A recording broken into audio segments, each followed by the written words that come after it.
You wanna get cannibalized, Chad? When a cannibal killer spots his next meal.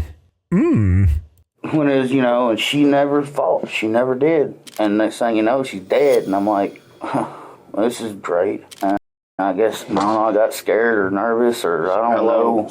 It was juicy. What? What? What?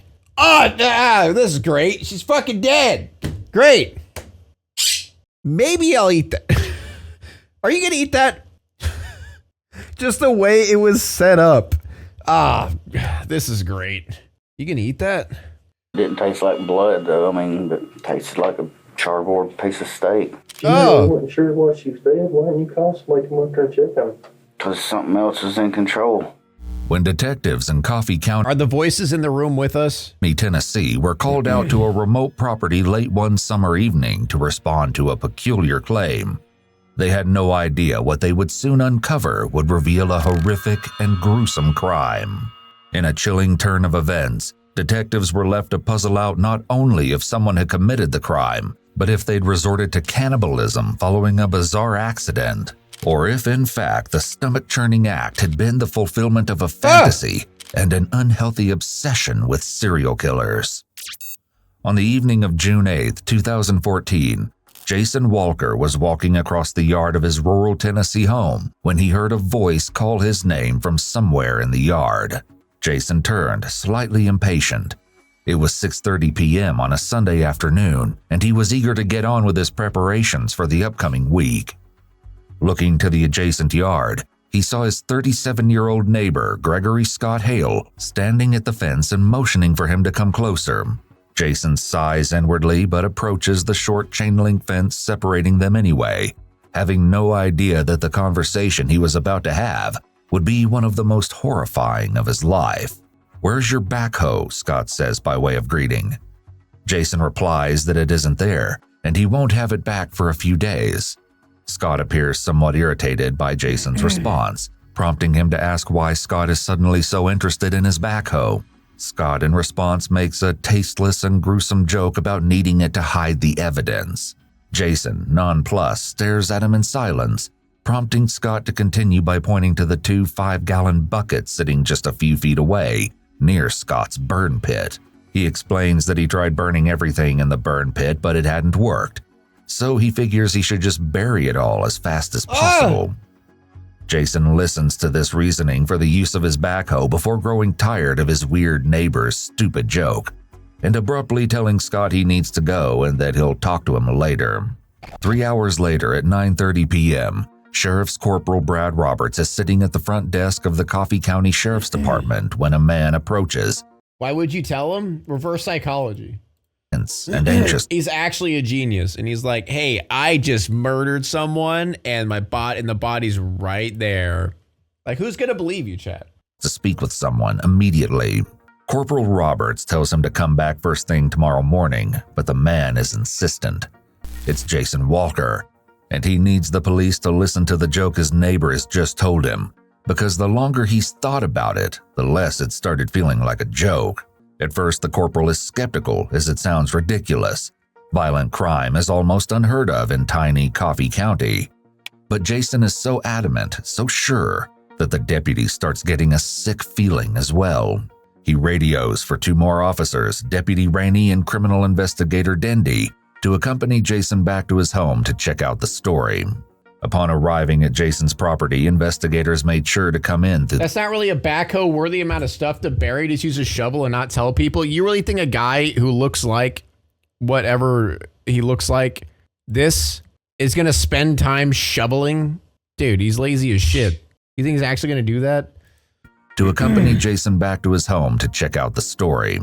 Upon arriving at Jason's property, investigators made sure to come in through the back, driving without headlights so as not to alert anyone in the Scott household. Jason and the 2 officers walked through the darkness, shining their flashlights through the chain-link fence to illuminate the 2 5-gallon buckets, their bright white plastic almost glowing in the dim light.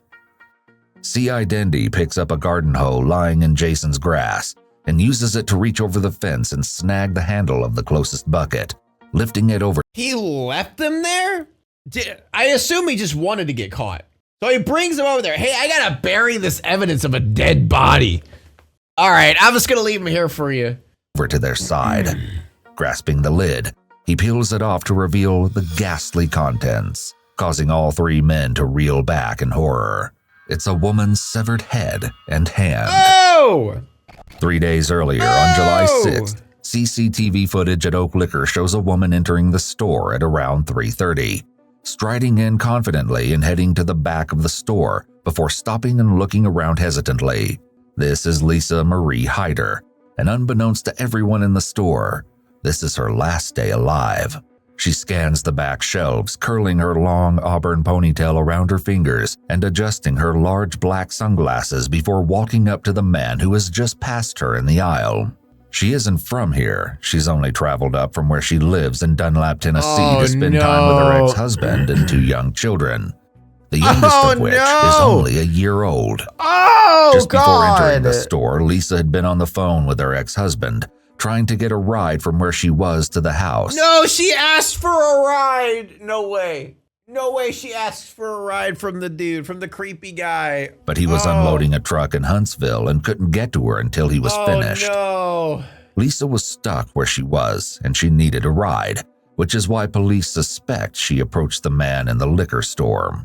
As for why she chose the liquor store, according to her ex-husband, Lisa had been allegedly struggling recently with alcoholism, which is why they'd split up a few months earlier. Though she had struggled with a dependency to alcohol before, a recent devastating piece of news had kicked her problems into overdrive. Lisa had been diagnosed with ovarian cancer and had only been given 6 months to live. Lisa was reportedly beyond devastated by the news, drinking to cope and Well, that sucks. She got 6 months to live and a murderer showed up before the 6 months took her. Wow. That's rough. Literally 6 months to go and you get that unlucky. Wow. apparently end her life faster, spiraling emotionally and behaving more recklessly than she usually did. As she's talking to both the man and the cashier, she adjusts her sunglasses and for a brief moment, a black right eye is visible. How she received this particular injury is still unknown, but it would pale in comparison to the injuries she would receive later that night. Because the man she's speaking to and will eventually exit the liquor store with. Dude, I'm sorry. If you see a dude like this, who the fuck? Okay, I'm not trying to victim blame here. I'm not saying anything, but like, when you see a guy like this, why would you ever get in the car with a guy like this? Like, bro looks fucking terrifying. He literally is the stereotype of a murderer. You're victim blaming. Shut up. Shut up. I'm not trying to victim blame. I'm just saying, like, come on. He looks like a murderer, doesn't he? Is Gregory Scott Hale. Because why? He has a beard. No, did you see the top of his head? Dude, I swear, people who are balding up here and have long hair, you can't trust them. Can't trust them, man. Just shave it off. Give it up. Back in Jason's yard, C.I. Dendy and Deputy Rainey are radioing for backup, ordering for crime scene. That's going to be you, pig. I'm going to go bald. I don't hate bald people. I'm just saying he's got the look. All right? He's got the murderer look. And anyone who says I'm wrong is an idiot. Units to be deployed immediately and for search warrants to be written. As backup arrives, they head into the Scott residence to place Gregory Scott Hale. Well, yeah, also you shouldn't get rides from random people in general, but still. Under arrest, finding him sleeping on a couch in one of the filthy garages. Given what they've just discovered in the white buckets, the detectives were no doubt disturbed by the items Scott has decided to use to decorate this space. These items were later discovered to be old Halloween props from a haunted attraction Scott had worked the previous year. Scott makes no attempt to resist, and when initially confronted, admits to being the one who killed the woman and had placed her limbs and head in the two buckets, and had buried the rest of her in the burn pit nearby. Police take him in, and the following audio is the never-before-heard interview from that night. It has been analyzed by a licensed professional counselor. Scott, you were talking to James out there at your house a minute ago. It's James again. Your rights. Okay. I'm Chad Parton. I don't know if you remember me or not. worked with your mom up here for many, many years. Chad Parton working with Scott's mother would almost certainly imply she'd worked as a member of law enforcement. But while Scott's mother, father, and son all being mere feet away asleep in the house while Scott committed this murder, How? none of their statements or information have ever been released. Huh? Anyway, I'm going to go He murdered her in the house with the sleeping family? How? over your rights again, this time since we're up here in the office, okay? If you decide to answer any questions now without a lawyer present, you still have the right to stop answering at any time. You also have the right to stop answering at any time until you talk with a lawyer, okay? This isn't a mission, and it's just that we advised you of your rights, okay? It's right there, Scott. Unless it's over. Well, I know you was getting in some details there, but you kind of skipped ahead pretty good bit. How'd you meet this girl? She came up to me at the liquor store and said, can I go home with you? Here in town? Yeah, at Oak. What day was this? Friday. Is this the girl that you brought in to the house? I mean, your mom and dad saw her? Okay. The home detectives are referring to would be that of Scott's mother and father, as 37-year-old Scott had lost his job sometime prior and moved himself and his 14-year-old son into his parents' He has a child? Oh, God, he has a child! house, according to a narcissistic narrative spun by Scott, which he repeatedly mentions and embellishes throughout the interview. Lisa had apparently immediately found him so attractive that day. Bro, Gregory, my guy. Come on, man. Really?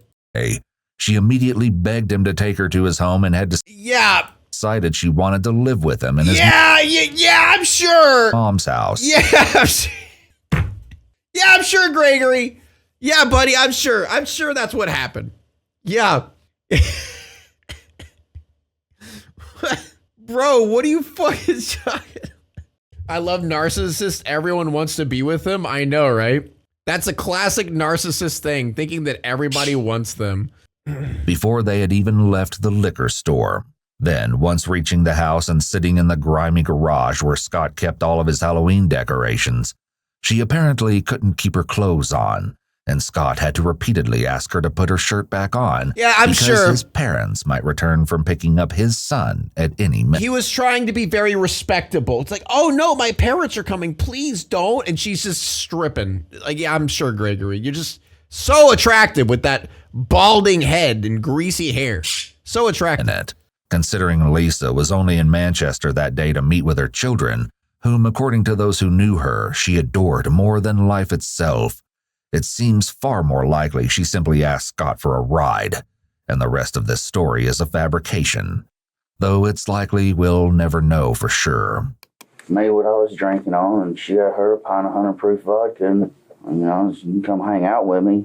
And then she got in her head that she could just move in, and Mom ain't gonna let that happen, We did have, it was consensual, and she wanted to be choked, and us being drunk, and Was this Friday night or was this Friday night, it got carried away, and I guess I strangled her, and Where was y'all at when this happened? in my garage.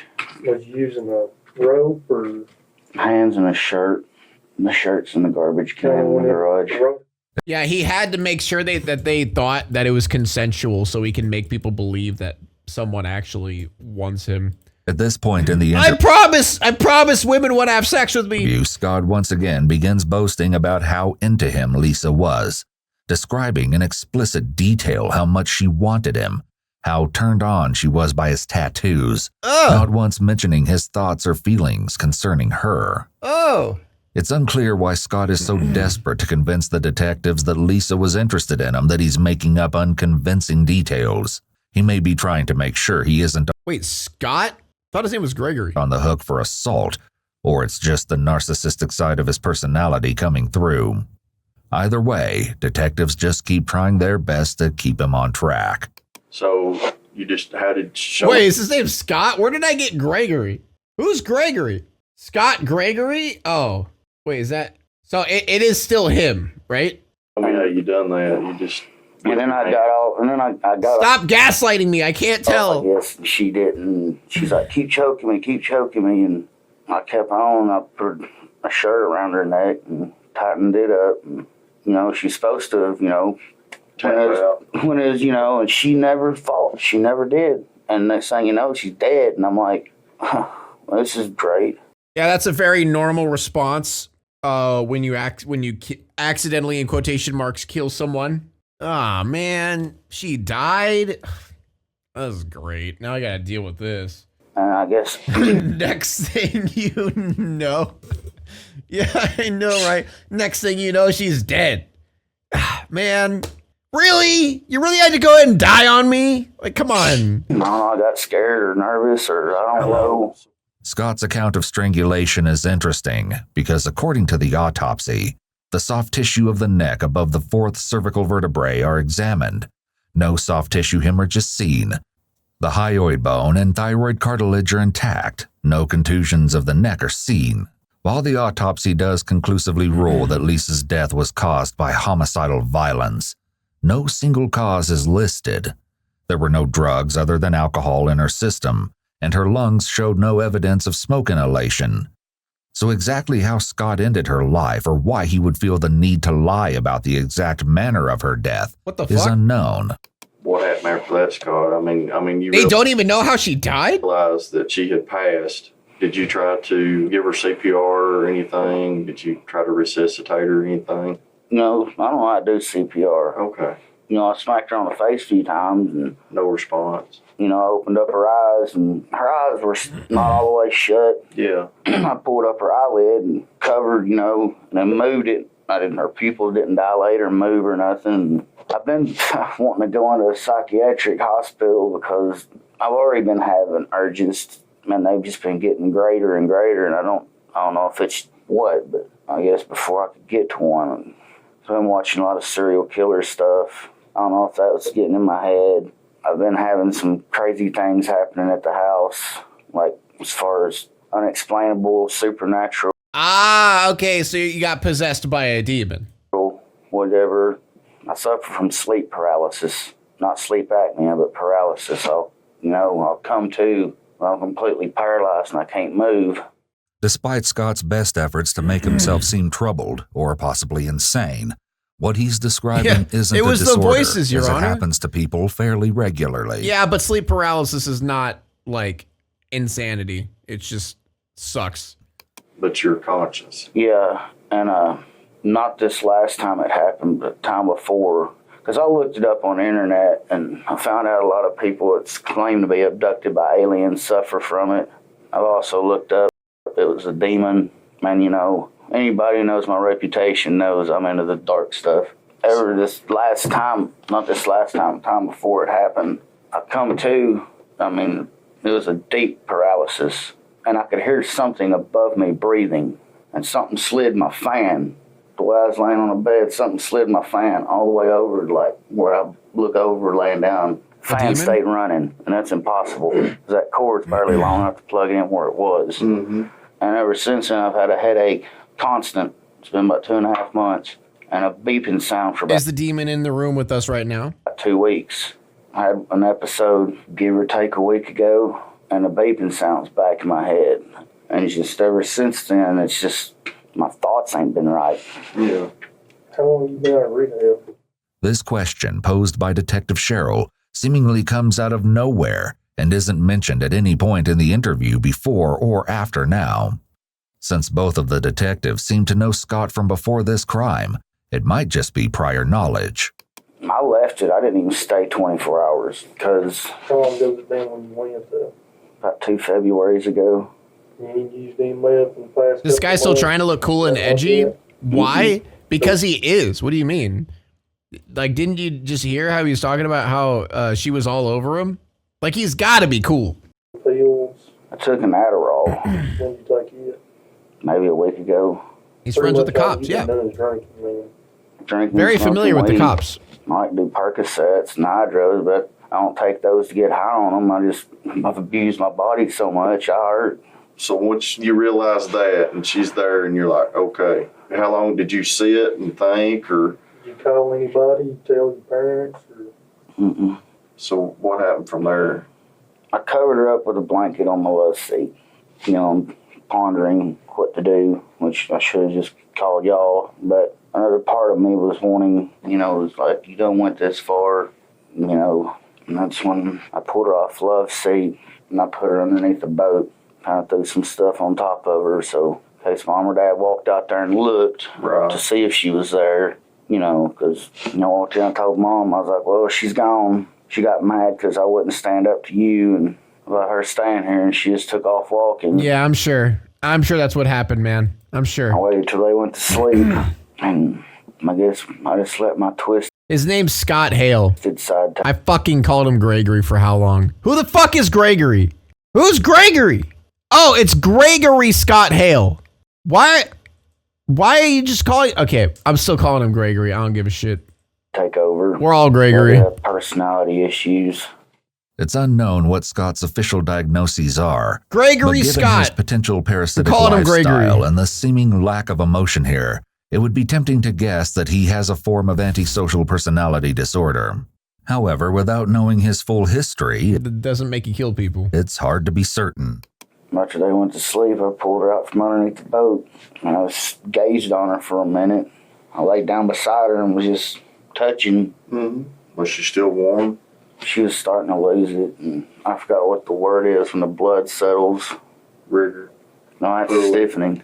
Pulling. Yeah, and there's already, you know, splotches. And she was starting to get a little rigor mortis, but not too bad. Her arms, you know, they still kind of, when I drug her out, because I grabbed her by her ankles, and her arms still kind of, but her legs was a little stiff. In my head, I was thinking maybe she's just faking. There's still a part of me that was hoping. Maybe she just passed out or something. Yeah. There's another knife in the garage. It's about this long, gray blade. Got a machete handle with duct tape on it. And I worked at a slaughterhouse for 6 years. Of course you did. Of course you worked at a slaughterhouse. Dude, what was that one absolutely fucked up case a while ago where like this lady worked at a butcher shop and she like cut up her husband, like hung his skin on like as like a door thing or something, and like cooked a bunch of food, and it was like his John Price. Yeah. It's always a goddamn butcher, dude. Yeah, she baked his head. So I know where to go to, you know, any deer hunter or anybody like that that's skinned, you know, you know how to feel the joints. And This is an interesting justification he tries to make several times throughout the interview, trying to downplay his actions as a totally normal thing any deer hunter or slaughterhouse employee would be able to do, as though there are many people in these fields that would even think of doing something this horrific. Yeah, you know, I'm a butcher, you know, I work in a slaughterhouse, so, you know, I see a dead body and I just got to start chopping. You guys get it, right? You know, like when you're a butcher, you got to butch, you know? Is that what they say? Horrendous. In reality, very few people, regardless of their profession or skill in butchering animals, would even know where to begin when faced with the task of applying their skills to the body of a fellow Oh, human here I go butching again. being. that was taking too long. But I started with her head. I cut her head off Ugh. first. Did you put any plastic or anything down, or you just did it right there on the floor? No, that floor was covered with blood.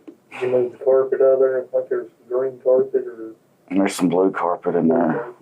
And I was going to pull it up, and my knife wasn't sharp enough the pocket knife off the to do what I was wanting to do quickly.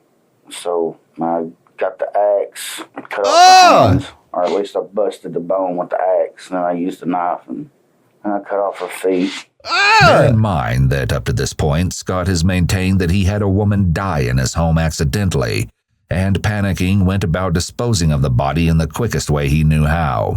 This next part, however, reveals the true depth of his depravity. Oh, and great. is one of the most sickening and disgusting confessions we've ever heard. Oh, goody. And I was going to eat some of her. So I kind of cut off some of her, you know, rump and part of her backstrap. Backstrap Oh, is a what term the used by fuck? hunters to describe the long strip of muscle that runs parallel to the animal's spine, and is a particularly prized cut of meat and big game for being the most tender and flavorful, because it isn't a muscle often used by four-legged animals. Because human beings are not four-legged game animals and therefore cannot be split into similar cuts of meat. Thanks, buddy. There's no telling what muscles Scott actually tried hacking out of Lisa's body. But just the fact he thought of doing this at all and goes on to use these terms to describe her body shows how little regard he holds for her and the life he took. Detectives are understandably thrown by this. So did you cut her backstrap out? Part of it. Part of it. Did you keep any of it? It's all in those buckets. Oh! This is interesting because, according to the autopsy, only the lower arms, legs, hands, feet, and head were present in the buckets when collected by police. No backstrap was found, though again, what exactly Scott is referring to is unknown. But his words flow too smoothly here compared to his other lies, so it seems that regardless of what he managed to actually do, he viewed Lisa as little more than an animal to be slaughtered. He went out of his way to cut out what he thought would be the tastiest portions of her. The body's underneath the fire pit. What about the legs? Are they in the buckets or in the fire pit? Both. You got a refrigerator or anything up there in your garage? Any Oh, no. No. Now I flipped her over, and I cut up her belly, Ah! mixed up and cut her heart out. Ah! I slung it. Is it out in the yard somewhere? Did you sling it straight from the garage or to What the the left? fuck? I was like, Gut feel? I'm really not enjoying my dinner. Why? What's wrong? Man, I gotta eat soon. Yeah, I'm eating after this too, chat.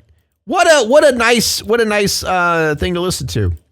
I'm sure it's dinner time for everyone, chat. It's dinner time.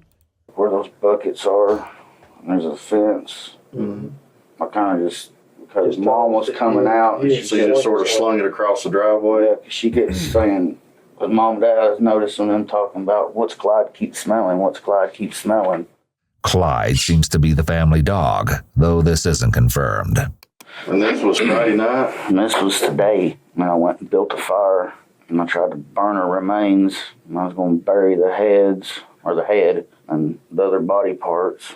So the pieces that you cut, the back strap and whatnot, you went ahead and burnt them, or are they in a bucket too? They're in the buckets. They're in the buckets. But you never did fry any of her up or cook any of her or nothing, or did you ever eat any of it? Yeah. Oh! What part did you eat Piece of meat off the leg that while she was in the fire. while it was cooking? How big a piece Whoa, you what think the it was? fuck? Just, okay, about the size of an egg. Yeah. Was it cooked up pretty good, or was it still semi-raw?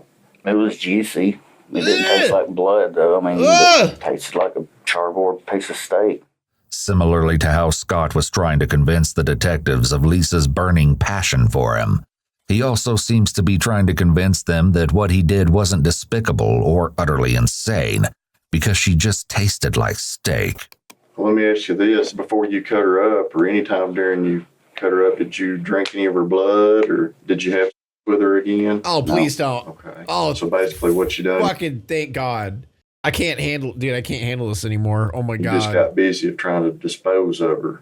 Did you take any other organs out? Just the heart? Okay. If you really wasn't sure why she was dead, why didn't you call somebody to come up there and check on her? Because something else was in control. So in a way you wanted her to be demon? dead? I don't know what was going on in my head. It's curious that Scott keeps mentioning how he wasn't in control of his actions while at the same time providing excruciating detail on exactly what those actions were, It was the and demons. at times, exactly why he did them. It's possible that he may be trying to set up a half-hearted attempt at an insanity defense throughout the interview, but Yeah, isn't the really alien sure ghost how to demon. go about it. Had she made you mad or anything at night? Not really. She just irritated me a little bit. It's clear that detectives are trying to find some possible motive for this murder and the horrific acts that swiftly followed, as it seems unlikely that it was simply an accident. As it turns out, the next part may reveal a bit of what Scott's true motivation might be. I know me and you talked about this last time, but I talked to you after Tales. I can't remember if you was telling me that you was reading books about serial killers or if it was the movies you was telling me about. Wasn't you reading some books at one time? I was just studying about them, just watching like biographies. What's your favorite movie to watch as far as serial killers? No, I was doing the biographies, the real stories. And I'd look up on the internet. Like Jeffrey Dahmer or... Yeah, My favorite one is Richard Ramirez. Ramirez, was he the one that... Favorite one. Bro said my favorite one. Stalker. Richard Ramirez, aka the Night Stalker, was an American serial killer who terrorized the Southern California region in the mid-'80s, killing at least 13 people and assaulting countless others. According to some articles on this case, Scott reportedly wrote on his Facebook page on the Ramirez rules? What? day of Ramirez's death, R.I.P. Night Stalker, wish I could have met you. However, this couldn't be verified. The Night Stalker, that's right. And John Wayne Gacy, or... I've read about Gacy. I mean, I got on a bad serial killer kick a few years back, and that's all I put on my Facebook was just videos, like, because I don't listen to exactly what you call mainstream music. And, you know, I find videos of serial killers and, you know, by different bands where they're playing and, you know, this video footage of different killers. And I told her, I was like, I'm wanting to check into a psychiatric hospital and just thinking about it too much. This admission is very interesting, as it could suggest that Scott had in fact fantasized about committing the same types of depraved acts as the serial killers he had an admittedly unhealthy obsession with, which may explain why he was so quick to start destroying Lisa's body so soon after her supposedly accidental demise. Detectives seem to start thinking along the same lines, as their next few questions focus on the ideas presented by the idea Scott may have been acting out serial killer fantasies. I guess things went sour before I could get to one. Moccasin Ben always kicks me out. I'll be there a day or 2 or 3. You're fine, go home. Yeah.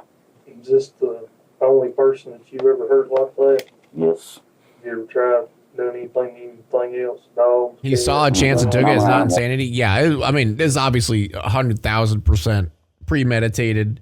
He saw a girl who was drunk, supposedly. He said there's alcohol. They said there was alcohol in the system, and then she needed a ride. So, Whatever. I thought you were a dog one time. Yeah. I mean, I worked in a slaughterhouse, but... Where'd you work out, Champions? Worked there on and off for 6 years. For Charlie and them out there? Mm-hmm.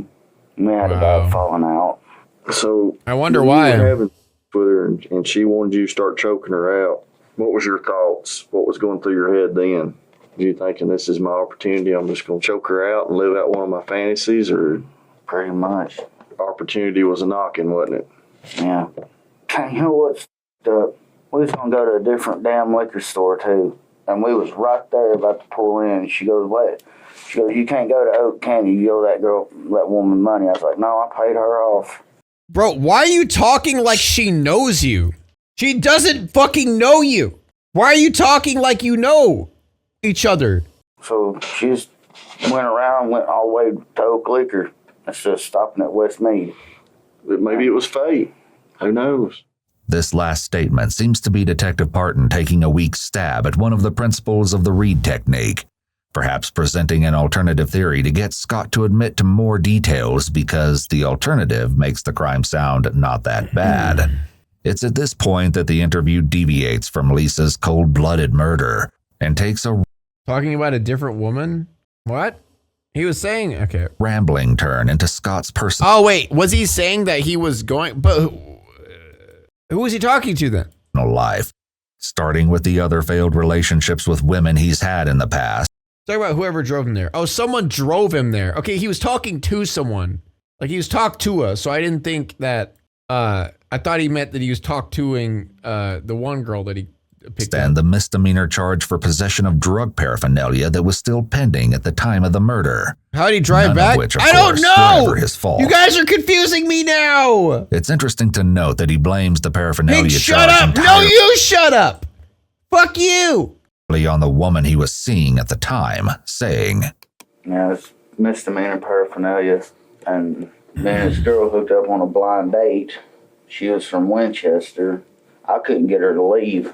Somebody called the police or something and said that I was dealing drugs and all this. And I ain't no drug dealer. You know, I'm a user. This seems to be a running theme in Scott's life, that he never does anything wrong, the bad things that happen to him are never his fault, and that he's so Classic. irresistible to crazy women, they all immediately want to live with him. Very the detectives normal. offer no comment on this, instead trying to steer Scott back to the matter of Lisa. And while Scott does answer their questions, it's now only between stories about himself, random details on his life, or any random thought that seems to cross his mind. Dude, narcissists are literally the worst fucking people, man. I'm gonna read on here about serial killers and stuff. Swear to that. God. You thinking about keeping any body parts at all? It crossed my mind. And I thought about keeping her skull because, you know, I'm all the time messing with masks and Halloween decorations, stuff like that. And I was like, you know. For those of you keeping track, Scott is now referred to the victim as a slaughtered animal and is now comparing her to a Halloween decoration, further indicating how little regard he had for Lisa Hyder's life. Wow. Eventually, the exhausted detectives wrap up the nearly 3-hour interview by reading Scott's overwrought confession back to him, and he signs it. Gregory Scott Hale pleaded guilty to first-degree murder on January 15, 2015. And though on the surface this may seem as though he was finally taking responsibility for his actions, in recent years he claims he was charged and sentenced unjustly on the grounds of religious persecution. Did he find God? Did he find God? Is that what happened? That always happens. That always happens. Serial killers, murderers, they always happen to find God. That's the crazy. Religion in question implied to be Satan. Oh, never mind. Never mind. He didn't find God. He found Satan. However, there's no concrete evidence that Gregory Scott Hale was a practicing theistic or atheistic Satanist, or were there any signs of satanic literature paraphernalia? Dude, that's kind of Be Satanism. However, there's no concrete evidence that Gregory Scott Hale was a practicing theistic or atheistic Satanist. Don't those like counter each other out? You wouldn't believe in Satan if you were an atheist. How could you be an atheistic Satanist? Atheism is is believing in nothing. Huh? Satanists oppose religion? So is like atheistic Satanist is just the equivalent of saying like someone who despises all religion or something like that? Or like I'm confused. Satanists don't actually believe in Satan. Then why call it Satanism? Some Satanists just believe in anarchy. There are different branches like Christianity. That's kind of like counterintuitive. Dumbass being dumbass. You better not be fucking talking about me. All right, this is too much. There's way too many people saying way too many different things. I can't. Or were there any signs of satanic literature paraphernalia? Atheistic Satanists subscribe to the morals and beliefs of Satanism without believing in Satan. But that's stupid. Dude, all right. Or religious symbolism found anywhere near the crime scene, aside from a crudely rendered Leviathan cross scribbled on a sheet of notebook paper on a dusty desk. Some point to... How is it stupid? Why would you, like, morality is based on your own beliefs. It's not based on a religion. If you're basing your morality on a religion, that would make you a religious person. If you're basing your morals on Satanism, but you don't believe in Satan, that doesn't make any fucking sense. That's just your morals. Exactly. That you can't just say that. You can't do that. You can't just say exactly when I say that's stupid and then say, yeah, exactly. That's not how it works. That's so stupid. Your brain is too small. No, that's stupid. You're stupid. You're all stupid. The morality of Satanism Bible is that what Anton Levy wrote? Who the fuck is Anton Levy? Okay, sorry, all of you Satanists in the chat. Like, sorry. Apparently all of you are very smart, devout Satanists, okay? Sorry that I don't understand the concept. It just doesn't make any sense to me. It's stupid. Am I wrong? That's stupid. Satanists believe in the betterment of oneself. How does that make any sense? Dude, I can't. You know, Satan was a pretty cool guy, though. Can we talk about that for a second? Satan was a pretty cool guy. Had like a cool hat and shit. Could play guitar like a beast. Had a cane. He could spin around and shit. The guy's pretty cool. One Leviathan cross as a... Google is free? Shut up! If I Googled it, I wouldn't be able to argue with you fucking idiots and make you all look stupid. Shut up. Sign that Scott was a practicing Satanist. However, on this same desk, in a place of equal prominence, there was a Star Trek fan collective Borg DVD. But few have pointed to this as evidence that he worshipped the Borg Queen. Scott never Who the mentioned... fuck is the Borg Queen? Wait. No, who the fuck is the Borg Queen? Who is this? The Borg Queen was the name of the entity that existed within and served as the Queen of the Borg Collective, an ancient being. The Queen has existed for many hundreds of years. And you guys got mad at me for getting confused? Dude, I hate all of you. Satanism or any other alternative belief systems in his interview. While a handful of the news articles written after his arrest briefly bring up Satanism as a possible motive. Dude, I cannot wait for the billions and billions of comments going to the Wikipedia pages, Googling fucking Satanism and atheistic Satanism and showing me the definition of Satanism. You all are stupid, all right? You all are losers for doing that.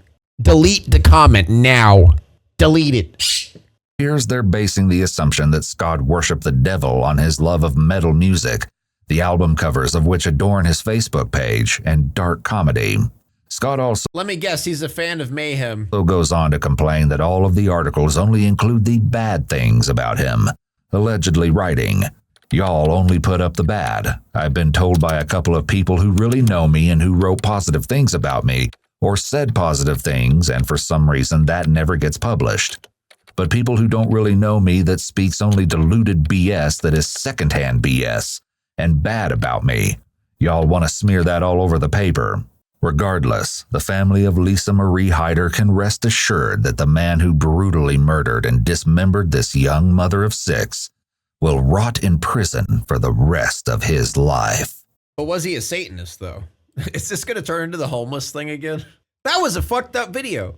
I feel nauseous after that. But I'm curious about the Star Trek Borg Queen. Anybody else? Atheistic Satanists regard Satan as a symbol of certain human traits, a useful metaphor without ontological reality. Contemporary religious Satanism is predominantly an American phenomenon, although the rise of globalization and the internet have seen these ideas spread to other parts of the world. So they do believe in Satan. Satan as a symbol of human traits rather than supernatural deity. Goat. So Satan's the goat? Let's go to Reddit. They'll help me out. I believe you're thinking of Satanic Temple. They don't actually worship or believe in the supernatural Satan. Their name is satire, meant to highlight the hypocrisy and privilege of Christians within Western culture, and yes, to troll the shit out of them. So it's a troll. So Satanism is just a troll. Now it's time to walk away. I hope you enjoyed your stay. Did you laugh or cry or maybe subscribed? I'll thank you either way. You know I will miss you. I hope you return. Tell your friend or your mother to get me more views, please.